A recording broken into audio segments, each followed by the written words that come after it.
સાથે અનંત સમા વંદના. પરમ પૂજ્ય ડૉક્ટર હર્ષનિધિ શ્રી મહારાજ સાહેબના મુખથી પ્રવચન સાંભળીએ.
સંયમ મારો શ્વાસ, સંયમ મારો વિશ્વાસ અને સંયમ એ પ્રભુનો અહેસાસ.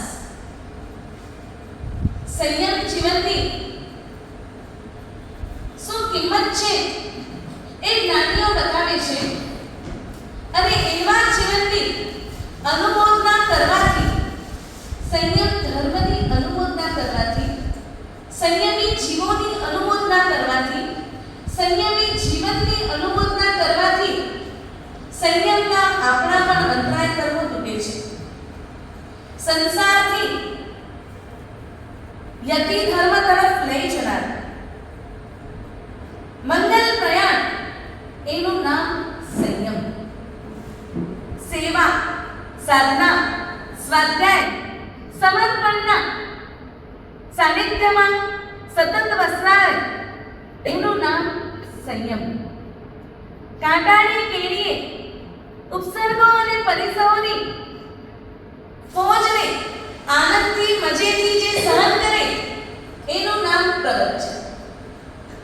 ખૂબ મજા આવે અને બંદરની બેડી તોડી કલ્યાણની કેડી ઉપર ચાલવા માટે જે માર્ગ બતાવે અને જે માર્ગથી ચાલીને મંજિલને પમાય એનું નામ મહાવિનિષ્ક્રમ. મંજિલ કઈ? તમારી, અમારી, આપણા બધાની મંજિલ કઈ? મોક્ષની મંજિલ. અને એ મંજિલ સુધી જે કેણી જાય ને એ છે વીરતી ધર્મ. આવા અદ્ભુત સંયમને મેળવવા ભગવાન મહાવીર, જેમને સિદ્ધાર્થ મહારાજના મહેલના બધા જ ભોગ સુખો ફિક્કા લાગે છે, સતત 60,000 વર્ષ સુધી જેમણે આંબેલ તપની આરાધના કરી, સેના માટે સંયમ ધર્મની અનુમતિ સહજતાથી મળી જાય એટલે ભરત મહારાજાની બેન અને અનંત જીવોને પ્રતિબોધ પમાડનારા બન્યા છે. આનું અદ્ભુત સંયમ. હવે આ સંયમ એટલે છે શું? સંયમ એટલે જાતને અને જગતપતિને ઓળખવાનું સ્થાન. કેમ કે તમારી પાસે તમને પોતાને ઓળખવા માટે બી 24 કલાકમાંથી કેટલો સમય છે? બીજા બધાને આપણે ઓળખીએ, લાંબી લાંબી ઓળખાણ કાઢીએ, પણ જાતને કદી આપણે ઓળખ્યા છે કે આપણે કોણ છીએ, આપણે શું છીએ, મને શું ગમે છે? ખબર જ નથી. તો સંયમ એનું નામ જે જાતને ઓળખાવે અને જગતપતિ એટલે પરમાત્માને ઓળખાવે એનું નામ છે સંયમ. સંયમ એટલે આચાર વિચાર, આહાર નિહાર પર નિયંત્રણ કરાવે એનું નામ છે સંયમ. जीवन भर करते रहे बाहर का व्यापार, जीवन भर करते रहे बाहर का व्यापार, देख न पाए हम कभी भीतर का भंडार. બહારની દુનિયાના મસ્ત બનેલા આપણે અંદર કેટલા રત્નો છુપાયેલા છે, સમ્યક જ્ઞાન અંદર જ છે.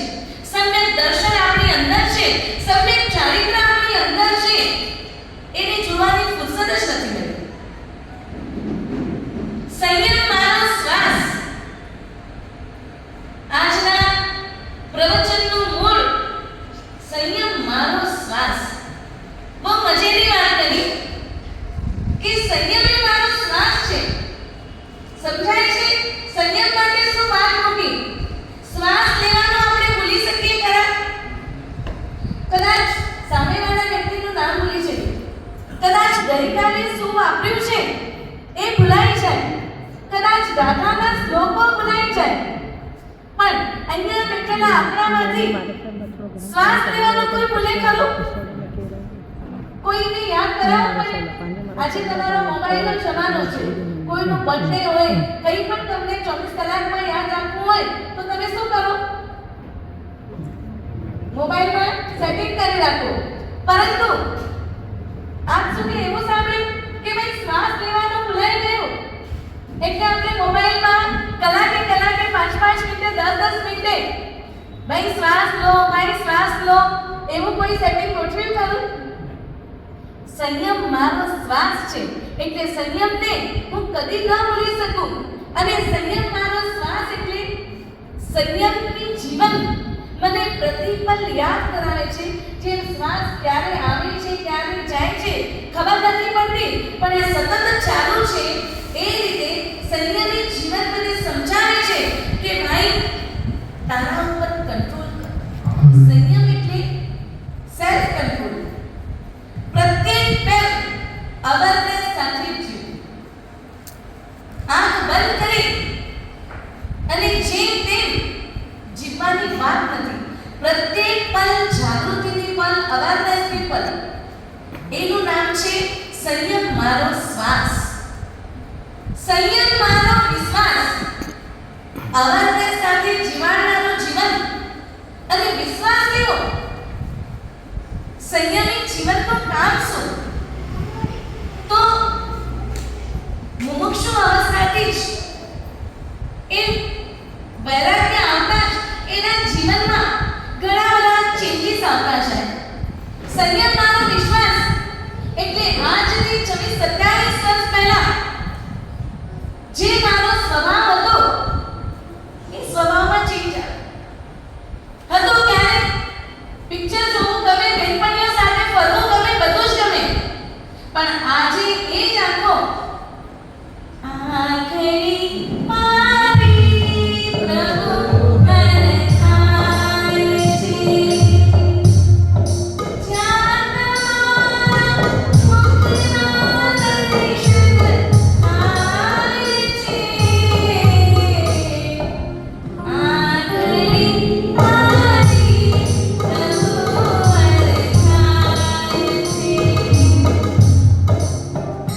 જે આંખડી હીરો હિરોઈનને જોઈને હતા, જે આંખડી જે પિક્ચરના ગીતો ગાઈને આનંદ પાડતી, આજે એ પરિવર્તન આવ્યું કે જ્યાં બી પરમાત્માના દર્શન થાય, જ્યાં બી મહાત્માઓના દર્શન થાય, જ્યાં બી આત્માઓના દર્શન થાય એટલે માથું સહજ ઝૂકી જાય અને આંખડીને આનંદ આવી જાય કે ધન્ય દિવસ મારો. આ શરીર અનંતના ભવોમાં મળ્યું, પણ આ શરીરથી લગભગ પાપના કાર્ય કર્યા. અને આ સંયમી જીવનમાં આવવાથી મળેલું શરીર, મળેલી ઇન્દ્રિયો, મળેલા અવયવો એ પણ ધન્યાથી ધન્ય બની ગયા. ધન્ય તે જીવની જે પ્રભુ ગુણ ગાય રે, ધન્ય તે શ્રવણેન્દ્રિય જે પરમાત્માના ગુણોને સાંભળે છે. આ છે સંયમ મારો વિશ્વાસ. જે સ્વભાવ પહેલા હતો એમાં પ્રતિદિન ચેન્જ આવતું જાય. ખાવામાં, પીવામાં, હરવામાં, ફરવામાં. પહેલા જ્યાં સેલ્ફિશ બધું મને સારું કરવું જોઈએ. નાના હતા, સ્કૂલમાં જઈએ, કોઈકનો બર્થડે હોય, ચોકલેટ મળે એટલે પોતાની ચોકલેટ સ્કૂલમાં ખાઈ આવવાની અને ઘરે આવીને ઘડિયાળની ચોકલેટ બી ખાઈ જવાની. આ સ્વભાવ હતો. સંયમ મારો વિશ્વાસ. સંયમ શું કરે છે? અહીંયા આવ્યા પછી સ્વાધ્યાય, સેવા, સમર્પણ આ ગુણો દ્વારા સહવર્તીઓ પ્રત્યે એક સહજ આનંદ પ્રગટે જે સાથે રહેલા છે એમને જો હું સહાય કરીશ તો હું સાચો સાધુ, કેમ કે સાધુ માટે વ્યાખ્યા આપી છે સહાય કરે તે સાધુ, સહન કરે તે સાધુ, સહજ હોય તે સાધુ. સાધુ જીવનની આ વ્યાખ્યાઓને સિદ્ધ કરવા, પોતાના જીવનમાં સ્થિર કરવા પ્રત્યેક પલ સાધુ એ કાર્યમાં તત્પર હોય, પ્રત્યેક પલ અવેરનેસ સાથે એ જાગૃતિ સાથે જીવતો હોય કે હું ક્યાં કોઈકના ઉપયોગમાં આવું. આ સેલ્ફિશનેસ જ્યારે આપણા જીવનમાંથી જાય ને ત્યારે આપણે કોઈકને ઉપયોગી થવાના ભાવ આવે છે. નહીં તો એમ થાય કે ભાઈ આમને મને કેટલી મદદ કરી. વિહાર કરીને જોઈએ ને, નાની નાની જગ્યા હોય, આજે બી મને યાદ છે સંયમ મારો વિશ્વાસ.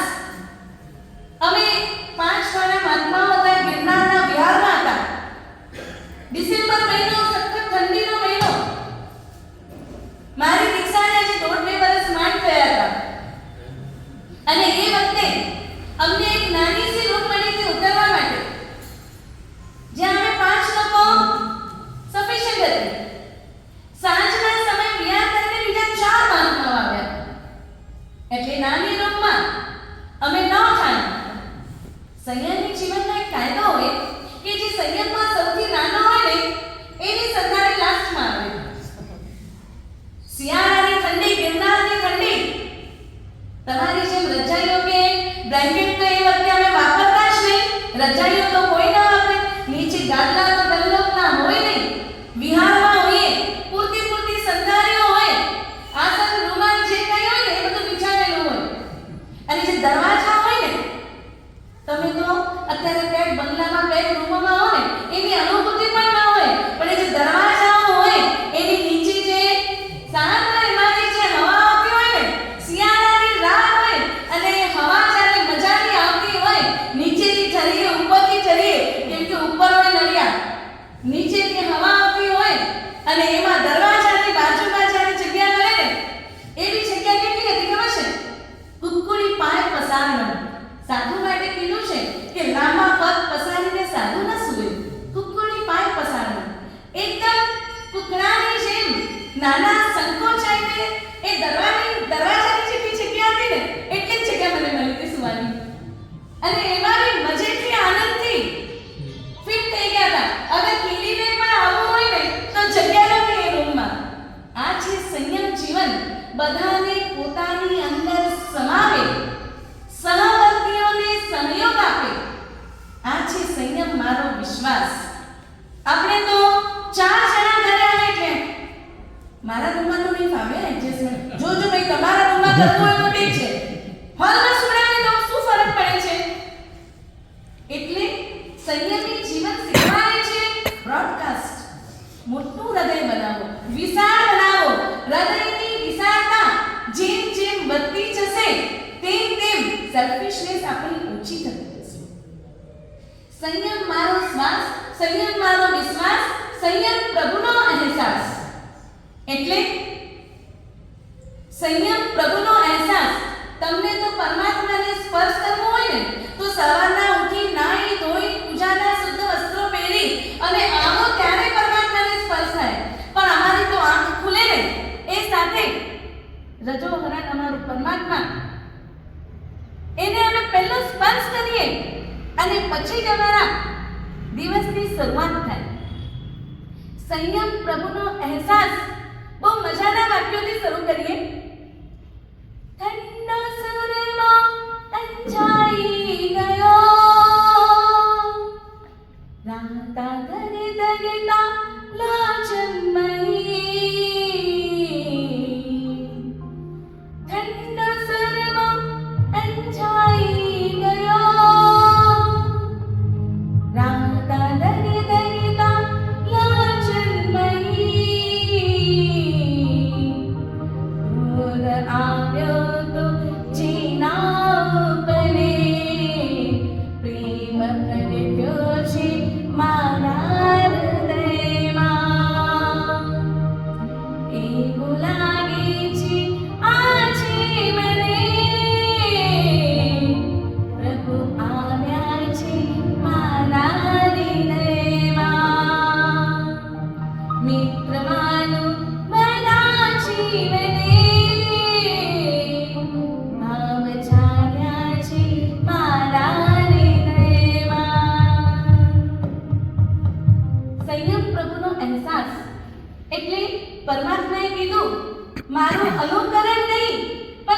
આજ્ઞાનું અનુસરણ કરો. એટલે મારી આજ્ઞા શું છે કે 14 રાજલોકના તમામ જીવો, એકેન્દ્રિય હોય, બેઇન્દ્રિય હોય, પંચેન્દ્રિય હોય, સંગની હોય, અસંગની હોય, બધા જીવોને પ્રેમ કરો, બધા જીવોને પોતાના કરો, બધા જીવોને ચાહો. અને આ સંયમમાં પ્રભુનો અહેસાસ જ આ છે કે પ્રભુ જ્યારે હૃદયમાં આવે ને, જે ફટાફટ ક્રોધ આવી જતો હતો એ હવે ના આવે, કેમ કે આ ધવલ વસ્ત્રો છે, હાથમાં બધું ઉછળ ઉછળ ઉછળ, મોમબત્તી આવી જાય એટલે યાદ આવે ભાષા સમિતિ, આવેલો ક્રોધ પોતાની મેળે અંદર ઠંડો થઈ જાય. ભાઈ તું સારું છે, પ્રત્યેક પલ પ્રભુ તારી સાથે છે, તું પ્રભુના પંથ ઉપર છે, તું પ્રભુની આજ્ઞાને મસ્તકે ચડાવીને માથે મુંડન કરીને અહીંયા આવ્યો છે. મનનું મુંડન પણ એ જ દિવસે થયું છે. એટલે હવે તારાથી ક્રોધ કરાય નહીં, બધા જીવો તારા મિત્ર છે. અને આ ભાવ જેમ જેમ દ્રઢ થતો જાય એટલે એક કસાય જાય ને એ પોતાની સાથે બીજા કસાયોને લેતો જાય.